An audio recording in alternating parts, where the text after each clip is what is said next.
We're here reflecting on ever-present refuge and the value of death. What?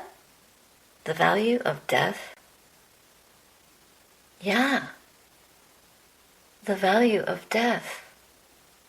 Because death is valuable. I remember when I first learned about the value of death. Consider the death of anger, the death of greed, the death of ignorance. These are very valuable. But the death of human life is also valuable because if it were permanent, we wouldn't learn anything. If this body just lived on and on ad infinitum, do you want that? How many thousands of times do you have to eat? You have to brush your hair or your teeth, go to the toilet, and all the rest of it. Do you want that? Really? And if you're in a family, you have to stay with all those people indefinitely? Do you want that? Oh, yes, yes. Really? No. No, we don't. Death is like a strength that we get. It's a delimitation on experience. Death defines our life. It gives it definition. So that's how we learn how to love. Because if things were permanent, we wouldn't know the meaning of love. We would not know how to love. And that would be a terrible loss. Not to know, not to learn how to love.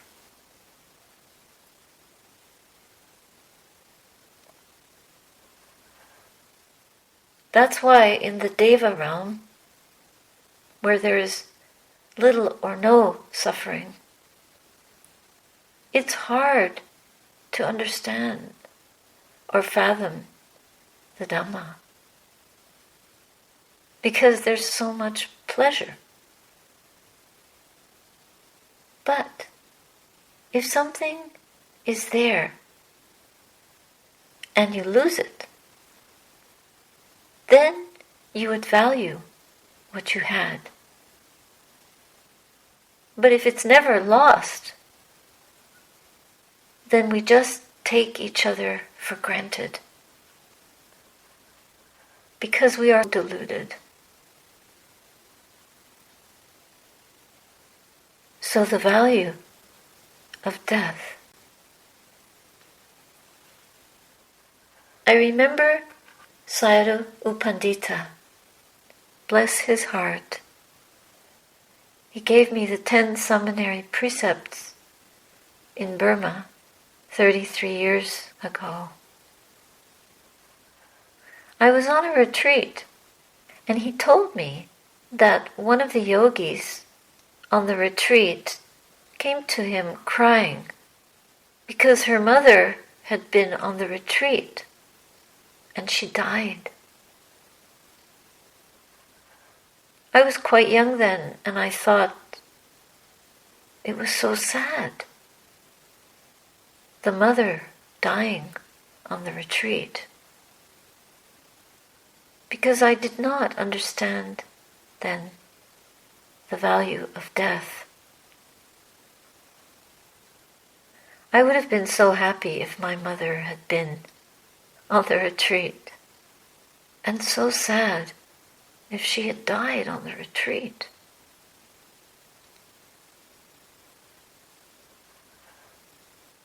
And Sayadaw also said that it was such good karma for the mother to die on the retreat. It's because she died while meditating. She passed away in a high state of concentrating the mind. That was such a wake-up call for me, because I didn't value death. I didn't understand that death could be something wonderful. If you leave the body when the mind is in such a pure state, then that's incredibly good karma. So therefore, it helped me to understand where this path is taking us. Not only does it take us to our true home, which is the cultivation of sanctity within us, where we are unperturbed by conditions. In other words, the knowledge of sotapanna, entering the stream. Not only that, but also sakadagami, once returner, second stage. And then the anagami, non-returner, third stage. And then the fourth stage of enlightenment, the arahant, completely liberated, the real experience of what it is to be empty of any self. So it's not about living as long as we wish for. We wish each other longevity. But for what? Why do we want to live a long time? If we live a long time, may it be to gain Sotapatti Maggaphala, the path and fruit of Sotapanna, stream enter, the path and fruit of Sakadagami, once returner, the path and fruit of Anagami, non-returner, where there is no more fear and no more greed. Imagine being without fear, being without greed, without ego. And beyond that is Arahata Maggaphala, the knowledge of full liberation from these khandhas, these aggregates, and going beyond any sense of self at all. The mind is totally free.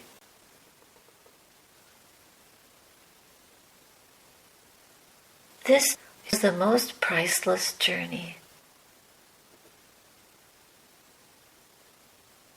The journey of the mind towards straightening out my view about death. So then I felt that that woman who died on the retreat was so lucky. What a wonderful passing away.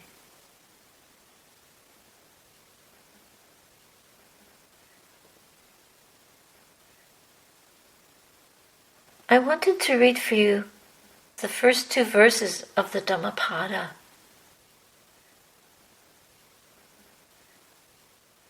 All experience is preceded by mind. So the mind receives experience. It's like a recording. We experience something. We're in contact with it. And then we have some kind of response in the mind. A thought, a concept, a reaction, a suffering. Our kilesas, these defilements of the mind, these impurities, attack. Our kilesas intercept. We try our best to be aware, to take refuge, to bring up gratitude, to see the blessing, to prevent the kilesas. But they still worm their way in, and we feel suffering. We believe that we are suffering. So all experience is preceded by mind. Whatever state the mind is in, whatever the development of the mind, we can either receive that experience with wisdom or with delusion, with different levels of wisdom or different levels of delusion. All experience is led by mind, made by mind. If we speak or act with a corrupted mind, now you might say, but my mind is not corrupted. Well, the kilesas are present, even just a trace, a residue of some greed, some wanting in the mind. It's a corruption. It's not pure. If we speak or act with an impure mind, suffering will follow just as the wagon wheel follows the hoof of the ox that pulls it. There it is. All experience is preceded by mind, led by mind, made by mind. If we act or speak with an impure mind, then suffering will follow, just as the cart or the wagon wheels follow the hoof of the ox that draws it. That's the first verse. And then the second verse is the converse. The converse. It's the verse that goes with it, but it gives the dichotomy, the reverse, or the flip side of that. All experience is preceded by mind, led by mind, made by mind. Our mind creates the conditions which are following how we respond to what life is bringing. If we speak or act, and that includes mental action, if we speak or act with a pure mind, then happiness will follow us like our shadow that never leaves us.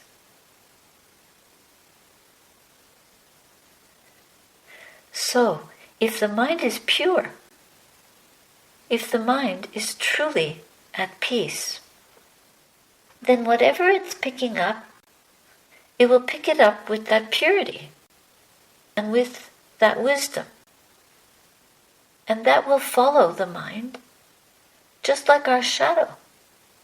When we walk a certain way in the sun, our shadow will be right there with us, every step of the way.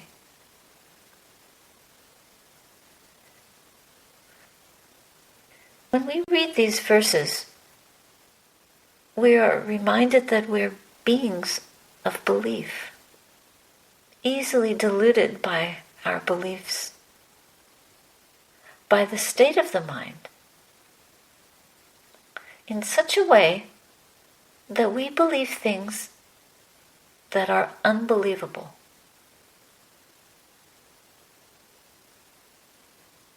The Buddha's direct teachings, his uninterpreted awakened teachings, do not promise things that cannot happen. He promises things that are certainly within our reach and can be experienced by us directly. And he does promise us nibbana if we pick up the practice correctly and apply ourselves. We must have compassion for ourselves and not take ourselves too seriously. Keep a lightness in the heart. As far as the state of the mind, don't think too much. Be aware of thinking. And when the mind settles down in awareness, we can contemplate ekaggata, unification of mind.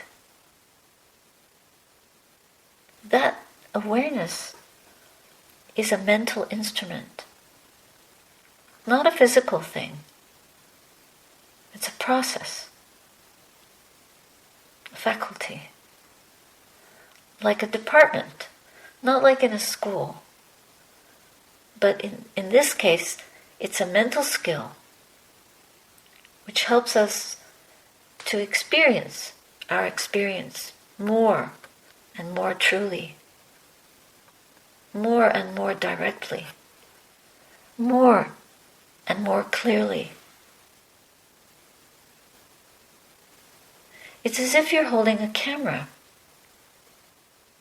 and you're turning the lens of your camera little by little. Then it focuses, and the object that you want to photograph becomes very sharp and clear when you take a photograph of it. By sharpening our view, we gain clarity about what we are experiencing.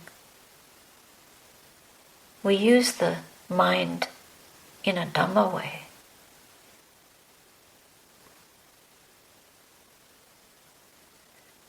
Now, with this quality of awareness and the usage of the mind in the Dhamma way,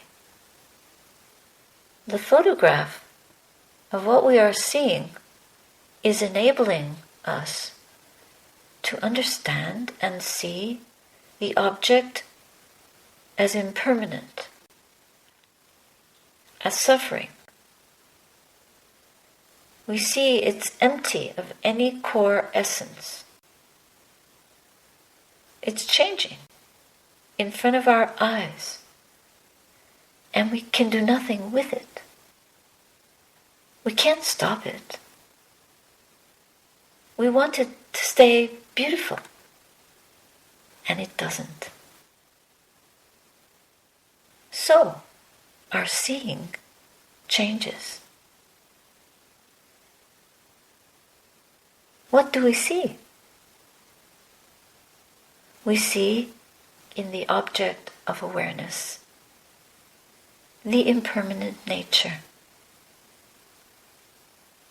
Everything arises and passes away. It arises, it lasts for a while, and then it fades away. It must pass away.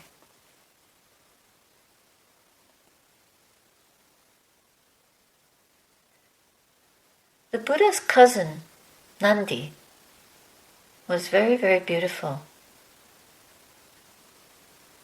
She was so beautiful, and everyone loved her for that. She was so entranced with her own beauty in such a way that she really believed in it.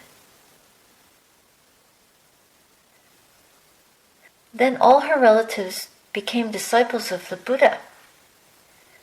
And because of her love and devotion to her family, she decided to become a nun. And she asked permission to become a nun.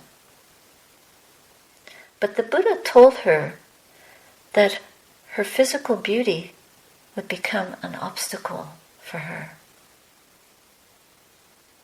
So when the Buddha used to call the nuns for an exhortation, Nandi was too embarrassed to appear in front of him. One day, he called her individually, and the Buddha gave her a personal instruction. He performed a psychic feat in front of her,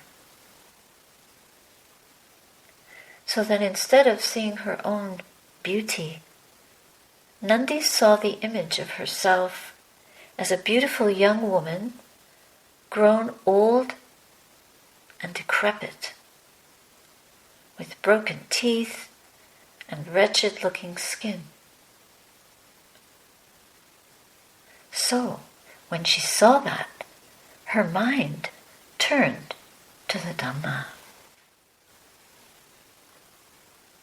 Instead of being caught up in greed, hatred, and delusion, her mind became unified.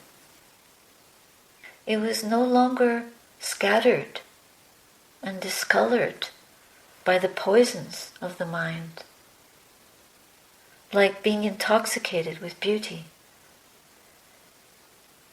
She became so aware of the truth of what she was seeing that it dispelled all intoxication, and it changed the quality of the way she was seeing. That's what we are trying to do.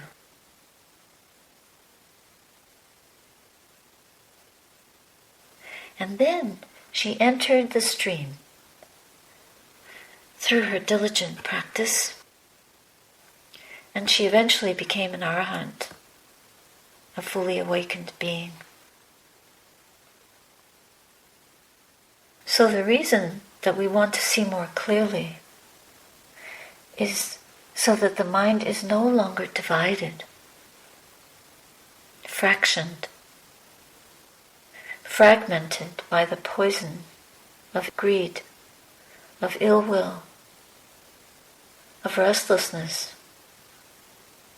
of anxiety, of doubt, of exhaustion.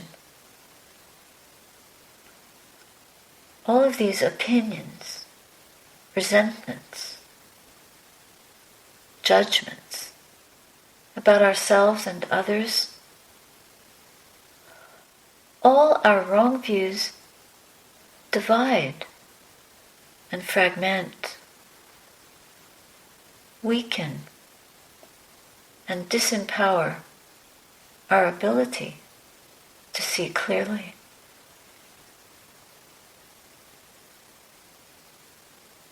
When we start to see clearly and the mind becomes tranquilized